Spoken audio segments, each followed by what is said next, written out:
Goodman. Yes, Steve, Dr. Goodman. What's up? Yeah. With respect to health systems responsiveness to HCV and co-infections, I'm curious across the state and in particular East Texas and regionally Houston, Galveston, about our capacity to target and treat both HIV and HCV from a systems perspective. Yeah. Sure, and I think, from a systems perspective, when we look at funding in East Texas, it's already challenging to provide HIV care, and then adding on treatment for HCV, which as mentioned can be incredibly expensive and hard to access, and our other institutionalized systems aren't in favor necessarily of allowing us to treat it. We do see some challenges with it. The East Texas corridor looks incredibly different from the rest of the state, and so we really have to look at finding creative and unique solutions for things that work in East Texas. Now, I think there's the ability for it, but it's going to take a different kind of conversation at the community level. I think as a state, we are a little antiquated in how we kind of view movement through a care system. It's taken us a while to really change things. For example, we hear a lot of conversation about gatekeeping services through case management, requiring all clients to go through case management for HIV. And while case management can be incredibly helpful for folks that need it, it can be a barrier and a burden to folks that don't need it, and now all of a sudden have to go through a lot of services and processes that they don't necessarily need. So I think if we can start to adapt our systems, it's going to free up a lot more capacity for individuals to work at a different level with clients. But right now, the system that's in place, I don't think has the capacity. But I think there's a lot of movement to change those systems to allow for it. I think the space is there, it's just not funded appropriately. Natanya, you're at the other end of the system. What's your answer to that question? That's a great question. I think it's really hard to implement, and ultimately the bottom line is funding and trying to find the money to treat people. And I think, in terms of people with co-infection, with both HIV and hepatitis C, what's going to cause morbidity first is HIV, and getting that under control is the premier importance. Hepatitis C tends to take its toll after 20 or 30 years. So thankfully we have some time, but I think that right now without increased funding, it's going to be hard to implement much more. Yeah. And just, they're not as separate as you might think that they are. There is significant overlap. So for example, a typical Ryan White patient, we can very easily, we're required to check their hepatitis C status. We can do diagnostics to work them up and use the Ryan White funding for that. Where we lack is getting the medication. And the solutions that we've gone through, we have a bunch of sort of workarounds depending on what the payer source is. And that's, I think, is probably the biggest barrier to care, is that there are multiple payer sources and each payer source has its own set of rules. And I've even, some insurance companies, just different plans. I've had patients on, several patients on the same insurance company, and with one plan, they'll cover everything and anything. The other plan, no, this person has to have cirrhosis before we'll treat them.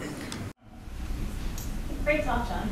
So what role do you think long-acting injectables will have in the future? That is the $64 question. The injectables will have an impact because we have an enormous amount of patients that have to take pills, and pill fatigue becomes a real issue. And so giving an injectable medication, we may be able to reduce that pill fatigue to zero. In reality, the intramuscular injections will still require 2 drugs. So in terms of a timeline and a historical perspective, the paradigm shift that we will see going forward is going to be with the use of 2 drugs. I have a follow-up question on that. In terms of using injectable drugs, where would you see that being used? Personally, if you gave me a choice, I'd rather just take a pill.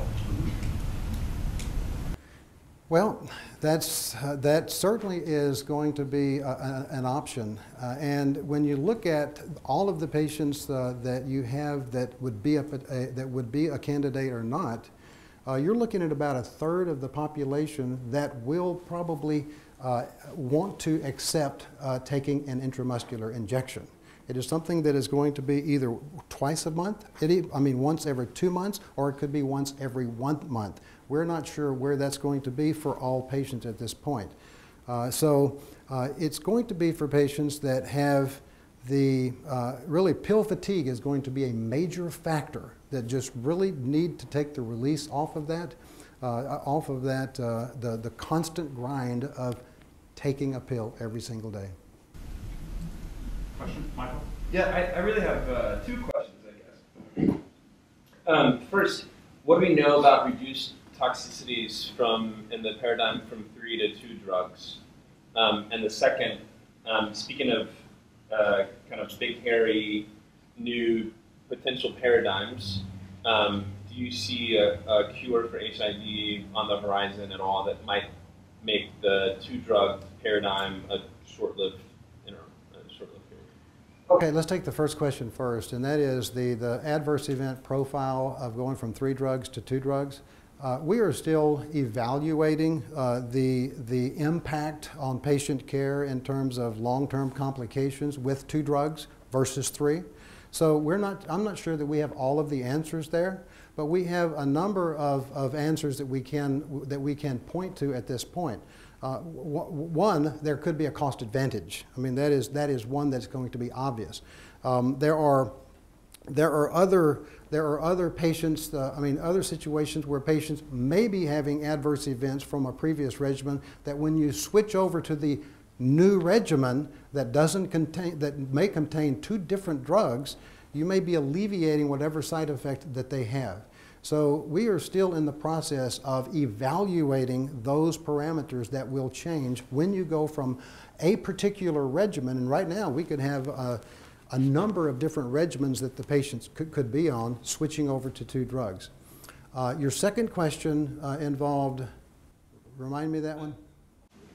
Sort of your kind of gut optimism or lack thereof for a cure, and if you think that there's some potential for hope there, how long you think the 2-drug paradigm might be in operation? Okay, I think the 2-drug paradigm operation could be an extensive period. You know, we had 20 years in the heart therapy, and this could easily be 10 to 20 years as well. It's hard to tell. That is in what do you call the 8 ball that is very, very hard to figure out. But in terms of cure, what I usually, how I usually describe that is cure can mean different things to different individuals. A cure could mean having an undetectable viral load for 10, 15 years, and then you could, in some way, stop medications for a period of years. And if someone could go 3 to 4 years without requiring medications, that could be a cure, or that could be an extended remission period. That would be one definition. A second definition would be cure in the sense that we have developed the technology to reach into mammalian DNA and cut the virus out of the mammalian DNA and cure or rid the patient of an infectious etiology. So we have various definitions. And as to where each of these are in the timelines of fruition, it's a great question. I would say I'm more optimistic today than I was 3 years ago. For both, or just for the first definition? For either one, for both. Any other questions? Brad? Do you find the availability or the chance for a cure happening to be higher than possibly a vaccination or an immunization technology to come forth? Which do you see happening first, or is that even something that isn't going to happen at all, like with the immunization or the vaccination? A year ago, very good question, and it's really hard to nail down. All you can do is look to see what progress that you are making and what that progress is in humans. A year ago, looking at the shock and kill process of getting rid of the virus and boosting up the immune system so that you could develop a period of stopping medications had not progressed into human beings. Now it has. It is now in early clinical trials. So it's progressing at a very rapid pace. How long it's going to take to get these data for us so that we can make some kind of read on that cure or remission is the $64 question. Natalia, do you want to make any comment on vaccine progress? I would say, actually, I have more comments on cure progress than vaccine Okay, progress. go ahead.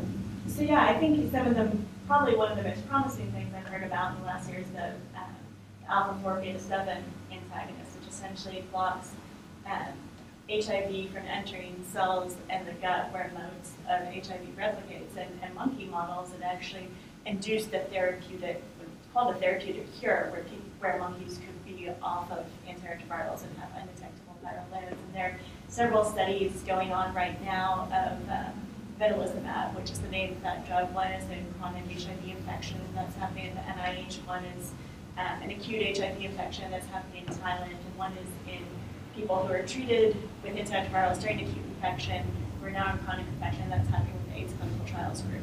So I think that's probably the most, one of the most optimistic, at least what I'm most optimistic about. And I think the two-drug therapy also has the advantage, in addition to adverse effects, of also attenuating some of the metabolic consequences, particularly some of the NRTIs, like the dolutegravir, VTC, dolutegravir lamivudine regimen would avoid some of the potential toxicities of atravir and tenofovir. Questions, comments, arguments? I once said that and some woman stood up and started yelling. Go ahead. In reference to all the hats you have to wear and the different types of personalities you're dealing with, as you come in, have you seen in the scope of your years of service, have you seen the change of the patients kind of, because 10 years ago, having AIDS had, I think, a much bigger stigma than it does today. Not that the stigma's gone away, but I think maybe it's dampened a little bit. Have you seen a shift in people being diagnosed, like their reactions? Have they pretty much stayed the same, or has there been more of like, okay, I have this, but at least now the treatment is better than it was, so it's not as much of a shock? I can tell you, and it's only my own opinion from seeing the patients that come in. I can tell you the new generation, the youth that we talked about, they have no knowledge at all of what it means to have HIV. Unfortunately, they're totally ignorant of the whole situation. What do you mean? What does HIV mean? I know there's some disease there, and I thought still today they think it's the gay disease, that it's not going to happen to them. So unfortunately, you have people, and I see it in the fact that, unfortunately, for the state of Texas, we're not teaching sex ed the way sex ed really is. We're teaching abstinence. And we have a whole generation of people who have no understanding of what it is, or that they've even been educated for HIV, what the disease is. So we have to take that from square one and teach them what is HIV. I was just told I needed to come to this appointment. I really don't understand what it is. For the most part, though, people are devastated when they come to us. I mean, we restock Kleenex every week because there's a lot of crying going on. You have two type of patients: the ones that need to be hugged and cuddled and then move on, and then you have the people who want to have a street fight because they're angry. So people, that's why our door is right in our clinic is right next to the desk, because normally they'll say, oh, the police needs to come. And it's like, no, the police don't need to come. Just let them do their thing. And then they calm down and they apologize, but they need to get it out, because unfortunately, sometimes we are the only people that they can release them, their true feelings to. But over time, and I've been in the medical career field over the last 20 years now, and I can say the commonality is devastation when they get this disease, but at least now when we provide education, you give them a light at the end of the tunnel. So, and especially after they see the doctor for the first time, normally 99% of them come out smiling. Especially if it's Dr. Kaiser. Exactly. Coming to a clinic near you soon. Any other questions? Yes, sir. We find it extremely easy to call Sam and make an appointment for our clients. And it's real important that we stay connected with that client and do that. And they make it so easy. The state of Texas is unheard of to have an appointment less than a week for HIV positive person. Believe me. And just like the other speakers talked about, we're trying to change with the times. It's not about case manager all the time. It's not about that. You have to adjust. We have to adjust ourselves for the client today. We had another talk yesterday, and we were talking about social media. And I can honestly say with UTMB, we're behind the times because we're still talking about pamphlets and books and whatnot, but that's not what the people today getting HIV are looking at. They're looking at social media. So you're right. We've now brought on our ADAP worker, and she's actually answering the phones. And just like we tell any other referral source, just educate yourself. When you tell me it's an emergency, I'm going to take your word for it and count it as an emergency, and I will get them in and do everything in. The other ones who just because they got diagnosed, that's not necessarily an emergency. In this day and age, you're going to live for a long time. You're not going to die from HIV. We will get you in. But we do try to accommodate and take care of the people who do need it as fast as can. Anything else? Okay, thank you very much. You're welcome. So, Michael, is this a question, a comment, or an argument? It's a question. It's probably not. It's a question that veils an argument. I'm curious about long-lasting implantables for PrEP. Is there a discussion of that? Where's the research on that? I'm going to actually. I thought about asking. I'm going to ask Dr. Fox to talk a little bit about that because he knows a little bit more about that than I do. Here, John, take the mic. It's on. Yes, I would define a long-acting implantable device as an intramuscular injection. The medications that are being studied currently for pre-exposure prophylaxis in an HIV-negative individual are intramuscular injections. And these drugs are designed, well, maybe not by design, but they can last in the body for a long period of time. So we don't know exactly what the dosing interval is going to be for them, but that is what we currently have that are being evaluated as we speak. Is that what you were saying was like once every 1 month or once every 2 months? Correct, but for pre-exposure prophylaxis, the amount of drug that you need in the body or in the blood to prevent an initial infection is likely going to be different than the amount that is needed to treat. So the interval of treatment may be longer. It could be 3 months, it could be 4 months. We are still evaluating those doses. That's exciting. Okay. Any other questions, comments? Yes. I know we have PrEP for Galveston County now, so is there any plans or headway made to spreading it out to the other outlying counties, such as Matagorda and Not yet. So we literally, I think we had our first patients seen this month. So, and it's only like about 3 or 4 at this point. So we're making headway slowly, and we'll have to figure out how to do with it. I'm sorry, I've been corrected. We're up to 7. Okay, I'm out of touch and out of date. But we have to see how it is. Now, there is a structural issue in that because we are seeing them at Coastal Health and Wellness. That's the FQHC for Galveston County. So if they're totally indigent but don't live in Galveston County, they may not be eligible. If they have insurance or Medicare and Medicaid or what have you, they can certainly be seen there today. Yeah, no, there is a I think you answered. I was wondering if they were able to access it, even if they lived in Brazoria or Matagorda, could they access it in Galveston County if the needs was? Jim, is Yes. that yes? It can. Can, yeah. Okay. All right. Yeah, Michael. I'm curious how we're marketing the PrEP clinic. I mean, how we're targeting populations, if there's active marketing and kind of. Right.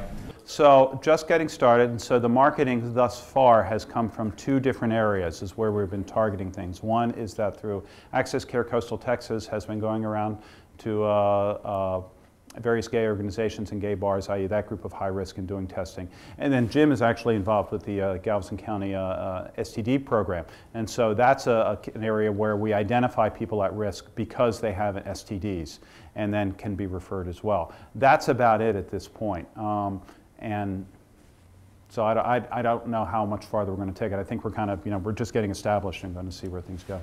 Just to add to that, I received the materials yesterday for our own physicians. So they're all going to be educated on it too. Okay. It's available, and we'll have it also in our program for any Ryan White clients coming through.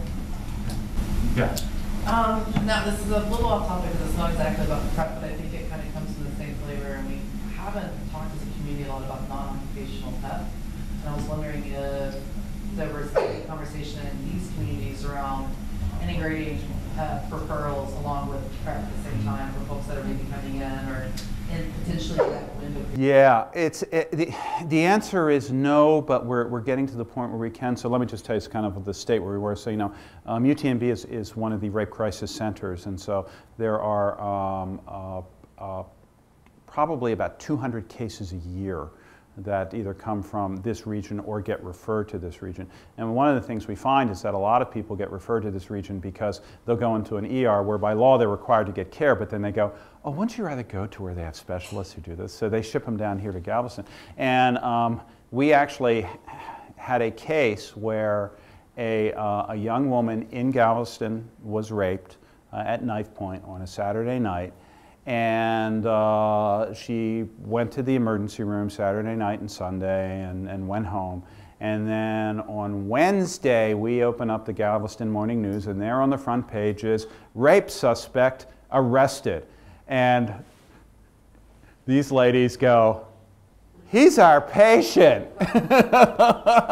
And it was, we need to find this girl and get her in there right now. So that caused a huge brouhaha. And deservedly so, where we realized that one, we were not offering PrEP in the ER, and we should. And then the question is, what's the mechanism to doing? So again, going back to Access Coastal Texas, they're actually going to be providing the drug. Part of the problem is UTMB doesn't have an outpatient pharmacy, and so that creates a little difficulty. And so we've worked out a system now. Now, how to merge them and refer them, I think that's... No, it's definitely complicated, but I think yeah, it's definitely the next step. It's a good idea. Outside of sexual assault, but just for folks who go out on the weekend and have sex with somebody, I'm questioning that, and I think it's an interesting conversation that we don't have enough as a community. I don't think we've had it at all. I think it's a good question. And not at the state level either. I mean, as DSHS, we don't talk a lot about it there either. I bet you if we advertise it, we'd get a lot of business at spring break. Okay, Michael. Sorry for all my questions, but I find your presentation interesting and thought-provoking.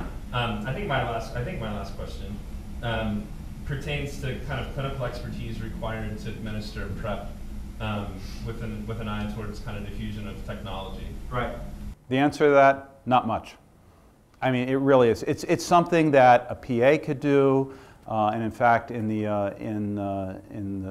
Galveston County Clinic, it's mostly being managed by PAs, overseen by a physician. It's certainly something that, under the right circumstances, that an RN could do with physician oversight. It's very, very cookbook. Do you think there is ever a chance in the future where it could become an OTC medication? That's a good question. I have no idea. Under the Trump administration? Is that what you're asking? No. No, okay.